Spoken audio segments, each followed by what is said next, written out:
And then we have goons. And then I don't know whether we want to say again, these are our children, the goons. So, we really need to have a candid conversation about criminality. I have been following the debate, We had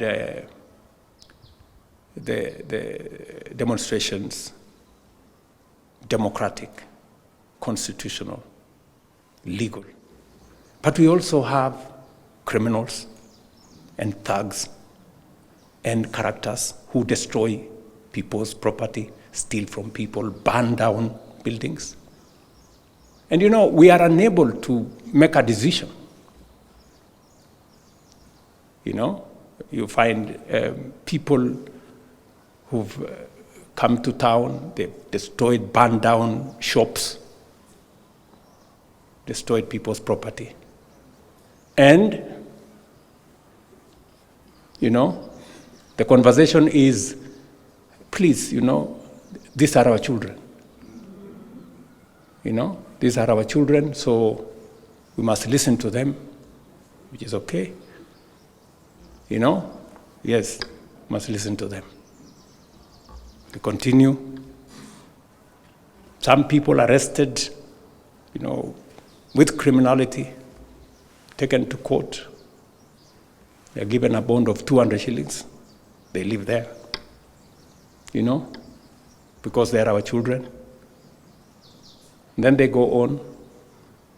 They now go to political rallies. And then we have goons. And then I don't know whether we want to say again, these are our children, the goons. So, we really need to have a candid conversation about criminality, the rule of law, security of our nation. It cannot be the case. There cannot be any defense for criminality.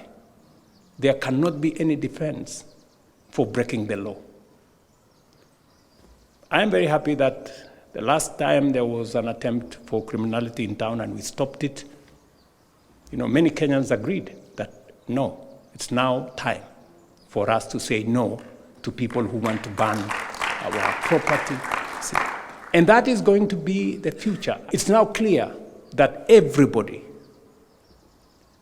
every sector of our society, the business leaders, religious leaders, political leaders, have all agreed that having lawlessness, goons and all these other characters, criminals, should be stopped. Now that we have a consensus, our security agencies must do their job. Within the law, they must do their job and they must stop criminality. That is how we are going to secure Kenya's future.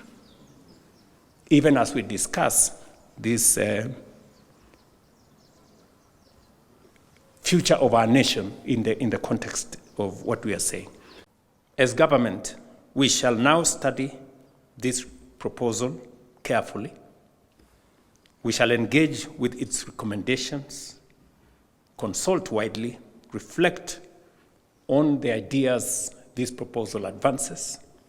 And once that process has been concluded, I will communicate the way forward as we shape Kenya's next long-term national vision.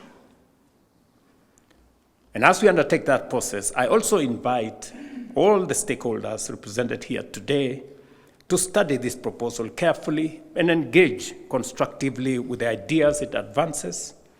I want to encourage you to carry this conversation into our universities, research institutions, businesses in our counties, chair of Council of Governors, professional associations, places of worship, and in our communities and villages.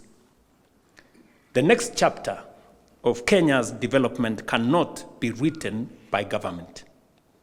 It must be shaped by the collective wisdom experience, and participation of the Kenyan people. Today's ceremony, therefore, does not mark the end, but the beginning of a process. Let us approach this task with confidence, humility, and a shared purpose, determined to leave to the future generations not merely a stable economy, but a stronger nation. I have listened to the good professors who spoke here, and as I continue to listen to them and their perspectives and where we've come from and how many have borrowed ideas from us, used those ideas to do better than us, it calls upon us as a people now to imagine the future we are all looking towards and to do the things that will never again make us drop the ball.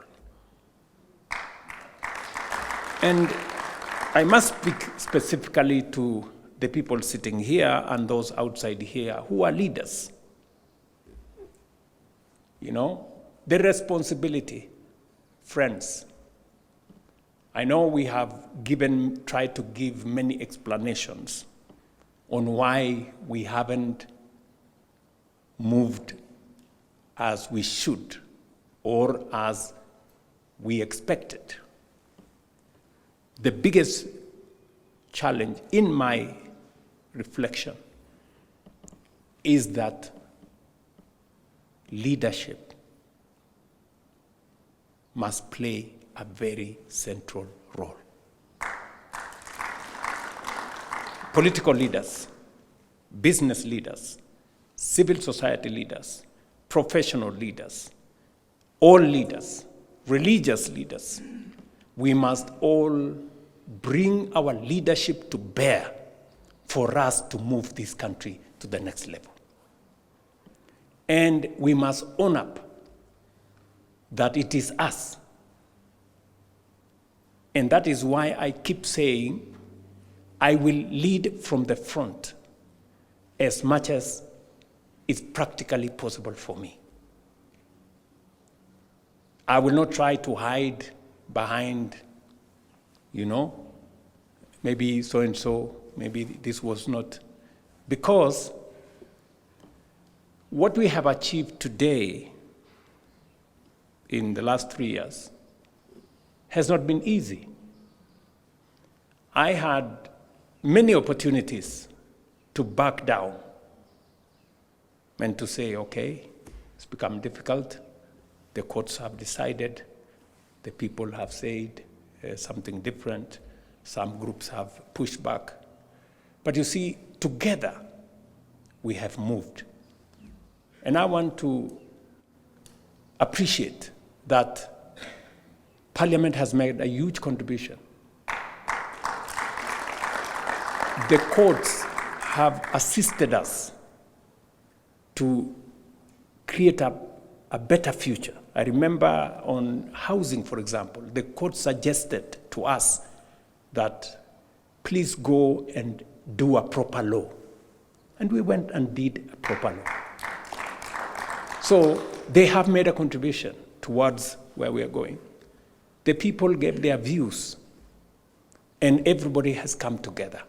And that is why we are implementing that process. So it takes leadership from across sectors for us to be able to move forward.